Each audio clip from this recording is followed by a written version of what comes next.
Is Core Keeper the next big sandbox game that you've been waiting for? Hello, ladies and gentlemen, my name is Dakosity Live, and today we're going to be diving into my first impressions of the game. After playing for about 16 hours, I feel it's okay now that I can give my first impressions. At least give it some sort of a early review, because honestly, I'm not even halfway done with the game if we're being real. There's quite a few bosses left that I have not beaten. I've essentially beaten normal mode in Terraria, now I have to fight hard mode. We'll get into that in a bit. But I have played enough to where I know what the basic gameplay loop is, I understand what the game looks like, how it's gonna feel. So this will be a useful video, I promise. And you'll see a bunch of gameplay. And you found my channel. Now you can go watch all of my videos and give me watch time, please. Go do that. I'm kidding, you don't have to do that. But you should like and subscribe if you do and end up enjoying this. Without further ado, I've wasted enough of your time. Let's just hop right into the initial impressions. Graphics and art style.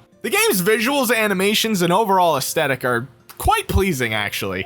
For a pixelated game, I know that can turn off quite a lot of people, but it is very, very pretty. Every single biome is just gorgeous. The sunken sea, I think that's what it's called. The jungle. It's not called the jungle, but I forget what it's called, so I'm calling it the jungle. Meadows, grassland plains biomes, weird hives, the dark caves. It's very immersive, it's very just beautiful. And the music and sound design complements that a lot. Not a second goes by where I'm not just enjoying the music. It is incredibly calm and incredibly pleasing. Plus, you can play music by yourself. There's instruments in the game and they actually have notes. It's very interesting.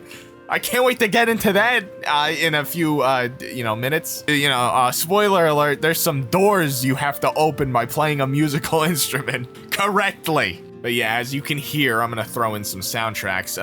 Music's pretty good too. So on presentation, the game, fantastic, 10 out of 10. Performance, not a single issue I've had yet. I've had no crashes, no lag spikes, although I haven't played with anyone yet, so I don't know how the online is. I should have put that as a disclaimer in the beginning of the video. This is completely single player Dakosity mode right now. I have not played with anyone. The game is 1 to 8 players, so I can't imagine the multiplayer is gonna have any issues. Also, the game comes out, I think, on September 17th for consoles, Nintendo Switch, Xbox One, and PlayStation.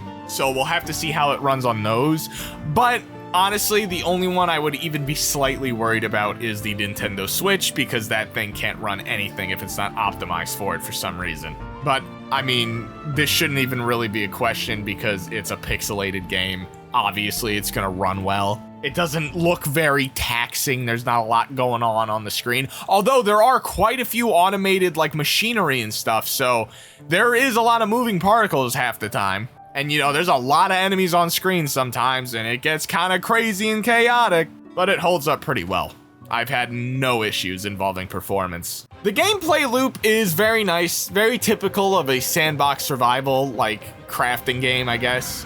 Although it's more of akin to Terraria. Your main objective is to go defeat bosses. That is the thing you are trying to do. It's not like a random sandbox like Minecraft where there are bosses, but it's not obligated to do it. I gotta stop saying after every word. The combat is definitely more focused in here than say Minecraft, or I guess only Minecraft. I can't think of anything else that's more into crafting and building than combat. This is definitely a game for people who enjoy Terraria a lot. Or maybe even Stardew Valley, I guess. That's a weird one to bring up, but it's got the same top-down type thing, so, it's got that going for it. And you can farm. Mining feels good. Breaking down blocks feels nice. It's got a nice little sound to it. I do wish there was a way to use a pickaxe and destroy multiple blocks at once, but that could be something that happens later on in the game. I don't know. Right now, and I'm pretty decently far, not decently far, probably almost halfway done with the game. I know that's crazy considering I've been playing for 16 hours, but yeah, I haven't come across the pickaxe like that. Crafting's pretty easy and pretty self-explanatory. There's crafting benches. You gotta make a ton of them. Make sure to plan out your base building with that in mind, that you're gonna have to have maybe a big ass room with just a bunch of crafting tables all over the place, and then like a few chests here and there to hold those resources. That's one gripe I have with the game that might be fixed later on, depending on if better technology actually fixes this issue or not, because obviously you kind of go up in tech as you get better and better resources. There is no magic storage type chest. There is no, I forget what it's called, the system, the modded system in Minecraft, where it's just like a giant chest that you can like search stuff up in, and it makes it easy so you can just like go home. There's one central nervous system of chest, that's a word, I promise, where you just dump all your stuff, and you don't even have to worry about it. You don't have to worry about organizing. That's not in this game. You have to organize. Sorry to people with OCD and autism like me. I don't have autism, but it sure as hell feels like it sometimes. Base building's fun though. I enjoy building stuff, right? But again, like I said, self-diagnosed autism here. I just get distracted a lot. I do have ADHD. I gotta stop bringing that up, man. It's not funny. It's not funny. The base building's fun to do. You can get kind of creative with a lot of the different blocks that they give you. There's conveyor belts, there's automated mining, there's nodes around the map that you can auto mine and then use the conveyor belts to bring the resources back to your base. You could build mine carts all throughout the world, teleporters.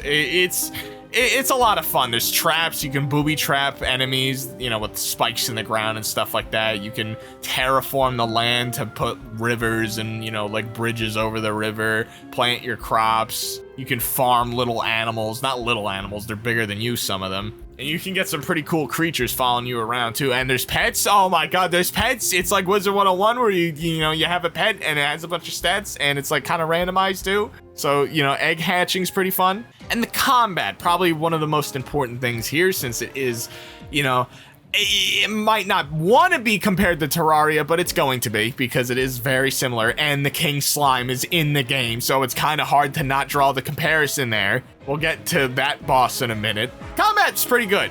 It is like Terraria, but instead of going up and down a lot, juking the hell out of bosses that way, you're going up and down a lot, but on a different axis, essentially. Very similar play style. I'm enjoying it a lot.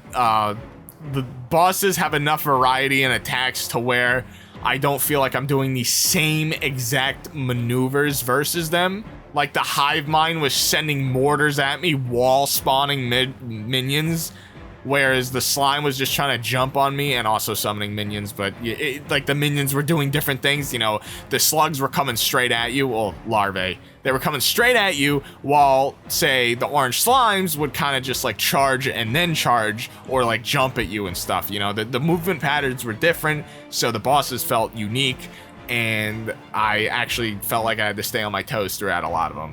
The first two bosses, I have to say, at least on normal difficulty, were easy. Glurch and Gorm, I think their names are, the big larvae and the giant slime. Spoilers, sorry, I know. It's really early game stuff. There's literally statues of them when you spawn in, so trust me, you're not missing out, on like, oh, wow, look at this cool thing. Trust me, there's so much stuff in this game.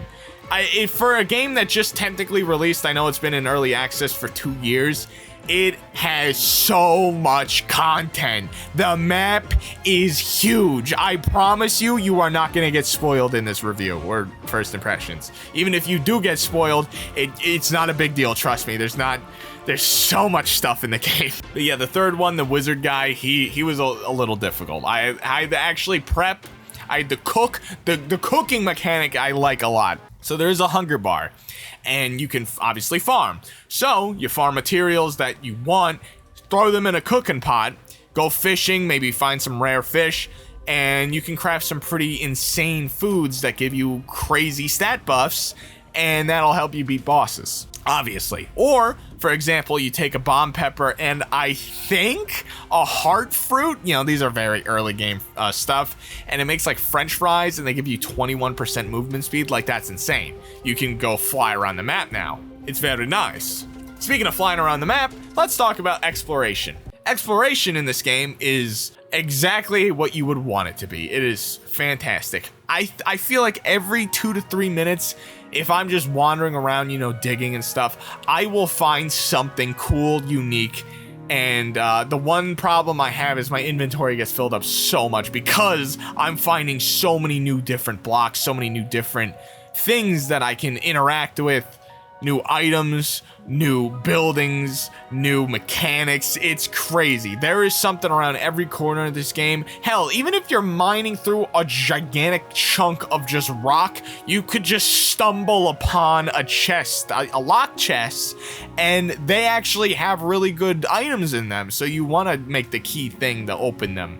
Exploration, again, 10 out of 10, does it very, very well. I feel like I'm always finding and like progressing forward if I go out and explore the world, even if it's areas that I, you know, like you would think like, okay, the lower skill areas, if I'm already in the higher ones, I really don't need to be there. No, there's useful stuff there too. I found a level 10 chess piece in the middle of like the beginning area, and that carried me through the early game. It was crazy. I'm pretty sure that was an incredibly rare thing to happen, but it happened. And it was all because, you know, I went out and explored a little bit. So if you played in the, I guess, beta, alpha, whatever, there's a few new things. There's the summoning class, there's the mage class. I am running both of those. I am a mage with summoner. The summoner's weird because there's only like 2 or 3 summons in the game, maybe a little bit more. So like it's kind of like a secondary class, if you will, that works well with the mage, obviously, because they both want mana regen.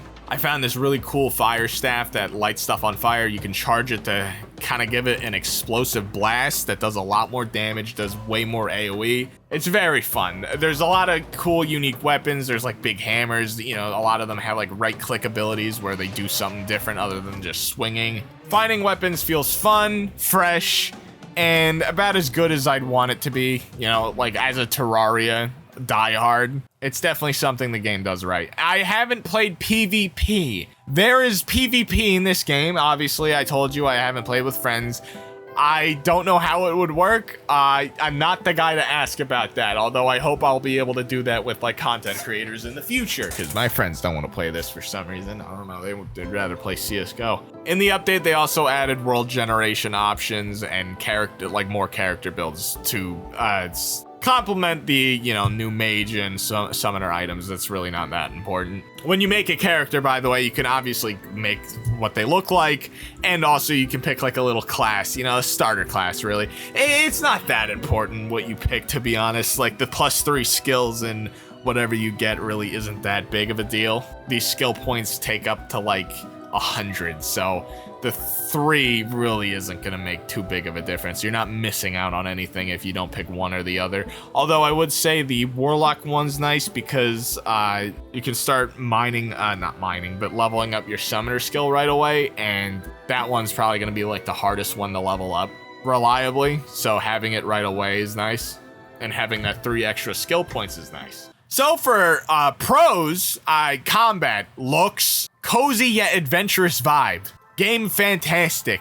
Progression feels nice, although cons now, I think the progression was a little, like the pacing of it was weird because like I said, the first 2 bosses, hell, even the third one was incredibly easy, and then all of a sudden you basically activate hard mode, which I guess is the point of this.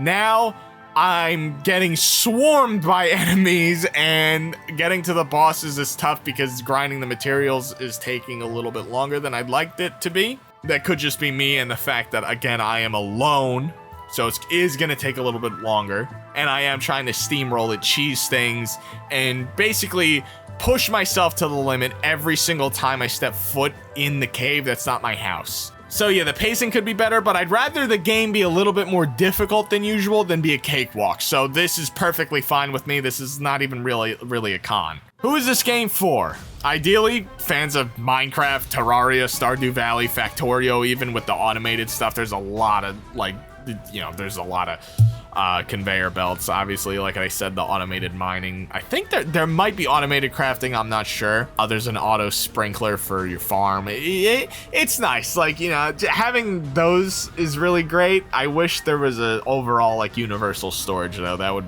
make my life so much easier. So for final thoughts, my overall experience with the game so far is just fantastic. I'm in love with the game. I can't wait to get back into it. Unfortunately, I have to like eat and sleep and work like an animal instead of playing Core Keeper. It's kind of cringe, to be honest. If I had to rate the game based on a score, I would give it a 10 out of 10 because I'm a dork who gives every game that I have any infatuation with a 10 out of 10, so I'm gonna do that. It's solid. There's very few things I would say need improvement. Just add more stuff, add the universal storage, make the difficulty curve, I guess, less apparent. But again, like I said, I'd rather the game be harder than a cakewalk because games like this kind of need to be a little difficult to keep me engaged because it is pixelated, it is a block game, you know, and these things are a dime a dozen.